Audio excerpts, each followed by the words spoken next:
จะเงาะรอแรงจะออกจากป่ามุ่งสุภาลำมาเสียงคู่จากลูกเจ้าเมืองเรื่องลือโชว์ช่างเจ็บที่ได้นางวันนางฟ้า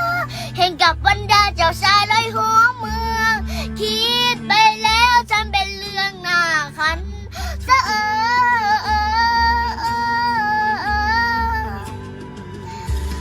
แต่แล้วนางเทวดาสันปันแต่งเจ้าหญิงทั้งหกได้คู่สมใจเหลือคนสุดท้ายแม่รจนา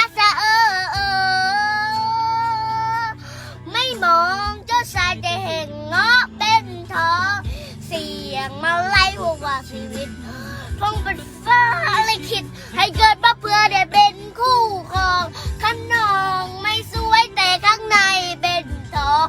ถึงใส่ไม่มองแต่ฉันจะมองเธอรจนา